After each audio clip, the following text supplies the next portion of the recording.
오늘 본문은 창세기 15장 9절에서 14절입니다. 여호와께서 그에게 이르시되 나를 위하여 3년 된 암소와 3년 된 암염소와 3년 된 순양과 삼비둘기와 집비둘기 새끼를 가져올지니라. 아브라함이 그 모든 것을 가져다가 그 중간을 쪼개고 그 쪼갠 것을 마주 대하여 놓고 그 새는 쪼개지 아니하였으며 솔기가 그 사체 위에 내릴 때에는 아브라함이 쫓았더라. 해질 때에 아브라함에게 깊은 잠이 임하고 큰 흑암과 두려움이 그에게 임하였더니 여호와께서 아브라함에게 이르시되 너는 반드시 알라. 내 자손이 이방에서 계기되어 그들을 섬기겠고 그들은 400년 동안 내 자손을 괴롭히리니 그들이 섬기는 나라를 내가 징벌할지며 그 후에 내 자손이 큰 재물을 이끌고 나오리라. 아브라함이 하나님 앞에 이 땅이 나의 자손의 것이 될 것에 대한 증거는 무엇입니까? 라는 믿음의 요구가 있었죠. 근데 이 요구 속에서는 어떻게 이게 이루어지는 과정에 대한 의문이 있지만 그가 현실적으로 느끼는 어려움들이 있었어요. 왜냐하면 이미 약속하신 땅이라고 알려주신 이 땅에는 이미 원주민들이 살고 있었죠. 이미 살고 있어요. 이미 이 땅에 주인이 없는 무주공산이 아니었다는 것입니다. 이미 여기 있는 원주민들이 이미 주인으로서 오래 살아왔는데 어떻게 이 땅에 아직도 태어나지 않은 나의 자손이 이 땅을 가지게 된다는 게 어떻게 이루어지는 겁니까? 라고 물은 것입니다. 그러자 하나님은 아브라함에게 먼저 하나의 어떤 행위를 시키십니다. 그 행위는 뭐냐면 3년 된 암소로 이 가져다가 염소, 순양, 암소를 비둘기 가져다가 반으로 쪼개놓고 중간을 쪼개고 그 중간 쪼갠 걸 서로 마주보게 한다는 것이죠. 자, 이 행위가 뭘 말할까요? 이 행위가 바로 우리는 이게 제사적 행위라는 걸 알고 있습니다.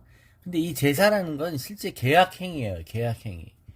이게 이 계약이란 말이 쪼개다란 말이거든요. 쪼개다란 말. 양쪽을 쪼갠다라는 것이죠. 만일 어겼을 경우, 약속을 어겼을 경우 이 동물처럼 쪼갤 거다 이 말입니다. 즉 피의 계약 규정이죠. 동물을 반으로 쪼개놓고 두 계약 당사자가 그 사이로 함께 걸어감으로 성립되는 거예요. 그래서 만일 우리가 어기면 이 동물들처럼 쪼개버린다 이거죠. 반 쪼개버릴 수 있다 이겁니다. 쪼개진 짐승처럼 자기 목숨을 내놓겠다라는 것이 당시의 일종의 계약 방식이었습니다. 우리 요새 같았으면 뭐 사인하고 지장 찍고 뭐 이러는 거지만 이때의 계약 방식, 약속의 방식이 이거였다는 겁니다. 자, 하나님이 시키신 대로 짐승들을 준비합니다. 그리고 반으로 쪼개놓고 기다립니다. 하루 종일 뭘 기다리는 걸까요? 하나님이 나타나길 기다리는 겁니다. 근데 쪼개놓은 다음에 바로 나타나시면 되지 왜 인간인 아브라함이 이것을 기다려야만 할까요? 근데 그 기다림은 그냥 가만히 뭐 졸던 어디 가서 그죠? 다른 일 하고 오는 그런 기다림이 아니라 이걸 지켜보고 있는 기다림인데 여기 보면 솔개들이 이 쪼개놓은 이 사체들을 먹을까봐 그걸 건들리지 못하도록 더럽혀진 재물을 드리지 않으려고 지키고 서 있는 기다림이었다는 겁니다. 믿음을 가지고 하나님이 나타나시기를 기다리는 기다림은 이렇듯 경계하면서 우리가 하나님께 드리려고 하는 제사가 거룩한 제사가 되도록 더럽혀지지 않도록 지키는 기다림인 것이죠. 원수는 우리가 하나님과의 응답을 하나님과의 이 약속의 언약의 말씀을 듣는 것을 방해합니다. 그래서 와서 이렇게 회방하는 거예요. 그럴 때 그 회방하는 것을 막기 위해 깨어 있어야 된다는 것입니다.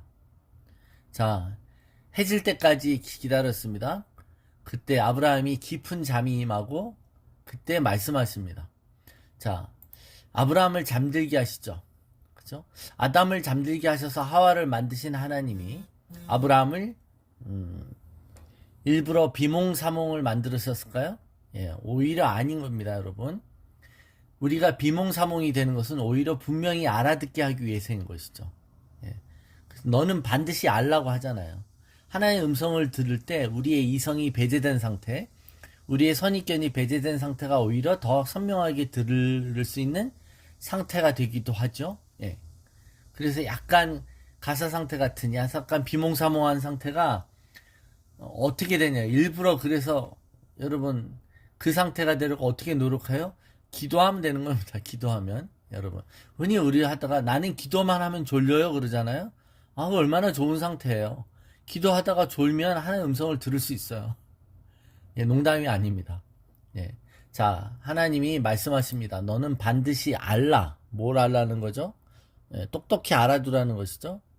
아브라함의 후손들이 400년 동안, 즉 4대에 걸쳐서 타국에서 억압바의 종살이를 한 후에 내가 너에게 주기로 한 이 땅으로 돌아올 것이라는 예언을 해주시는 것이에요. 그죠? 우리가 주님께 부르질 때 주님은 우리가 알지 못하는 크고 은밀한 일을 보여주십니다. 그래서 지금 보여주신 것이죠. 이 땅을 내 자손이 갖게 될 과정이 궁금했던 아브라함에게 그 과정을 정말 설명하세요. 근데 실제로 그 계시가 임했을 때 그걸 감당할 수 있느냐 이겁니다. 이 땅이 아브라함의 자손의 땅이 되어가는 과정 속에는 오히려 거꾸로 반대로 가는 과정이 있다는 것이죠. 자손들이 이 땅이 아닌 곳에서 수백 년 동안 압제를 당할 것이라는 예언이 있는 거예요. 오히려 중간의 과정은 이 땅이 너의 자손의 것이 되지 않는 것처럼 다른 곳에서 압제당한 오랜 기간 그런 시간을 보게 될 거라는 것입니다. 차라리 이런 계시라면 듣지 않는 게 오히려 낫지 않았을까요? 괜히 그죠? 좋은 예언을 바랬는데 괜히 고난을 겪고 시험과 어떤 시련을 통과해야 된다는 예언을 들을 때 사람들이 안 듣는 만이 못했다라고 생각할 거냐 이겁니다. 그때 그렇지 않죠 여러분. 하나님이 우리에게 경고나 경계하라고 깨어있으라고 주시는 어떠한 계시도 우리에게 유익인 것입니다. 그래서 반드시 알라는 거예요. 상당 기간 어두움의 압박이 있을 것에 대한 분명히 깨달아 알고 있으라는 거예요. 여러분, 하나님이 꿈으로 우리에게 미리 피할 길을 내주신 이유가 뭡니까? 우리에게 이런 일들이 일어날 거다라고 미리 예고하는 이유가 뭐예요? 저는 한동안 예고가 있으면 피하게 되는 줄 알았어요. 근데 그 예고가 있던 것들 중에 대부분이 피할 수 없었어요. 그 일은 반드시 일어났어요. 그럴 때 하나님 주신 위로는 뭘까요? 예, 미리 예고함으로 분명히 알고 있으라는 거예요. 너무 놀라지 말라는 거예요. 두려워하지 말라는 거예요. 이 일이 있어야 되지만 그렇다고 하나님의 뜻이 저버려진 게 아니라는 것이죠. 하나님의 회복의 약속이 있기 때문에 분명히 그때가 임했을 때 의심하지 말라는 것입니다. 그러면서 뭐라 그래요? 내가 그 땅을 징벌할 때 너희 자손은 빈손이 아니라 큰 재물을 가지고 그 압제의 땅을 나올 거다. 그러니까 그죠? 수백 년 후에 너의 자손들이 부자가 돼서 이 땅이 돌아올 거다라고 예언해 주시는 거예요. 자, 근데 오늘 본문 가운데 이런 게 있습니다, 여러분. 응답이 임한다는 게 뭘까요? 응답이 임할 때 하나님의 임재가 오랜 기다림 속에 임했습니다. 우리에게 있어서 응답은 성공이 아니라 하나님의 임재라는 걸 아시죠? 하나님이 우리에게 오시는 것, 하나님의 임재가 우리를 방문하시는 것, 이것이 응답이에요. 우리가 비록 성공하지 못해도 하나님의 임재가 우리 가운데 있을 때 우리는 응답받는 것입니다. 근데 오늘 봤더니 이런 표현들이 있잖아요. 12절에 보면 아브라함이 깊은 잠이 임하고 큰 흑암과 두려움이 그에게 임하였다고 그럽니다. 큰 흑암과 두려움이. 이 흑암과 두려움이 임하는 것은 하나님의 임재하고 뭐가 다를까요? 여기 보면 창세기 2장에도 흑암이 가득하다고 그랬죠. 어두움이에요. 이것은 실제로 어둠을 얘기하는 거예요. 악을 얘기하는 것입니다. 원수는 이렇듯 우리가 하나님의 음성을 듣는 것 방해해요. 흑암과 두려움은 우리가 하나님의 계시를 오해하게 만들고 우리가 하나님의 계시 속에 소망을 바라보기보단 부정적인 계시만, 부정적인 전망만 바라보게 합니다. 그래서 똑같은 계시를 들었을 때 하나님 우리에게 있어서 궁극적인 결말은 뭘까요? 그죠? 그래서 언제나 해피엔딩 아닙니까? 하나님 우리에게 궁극적으로 승리를 주시죠. 이미 주셨지 않습니까?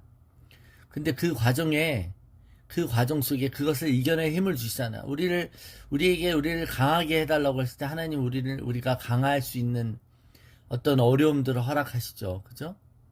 하나님은 우리를 그렇게 단련하시는 분 아닙니까?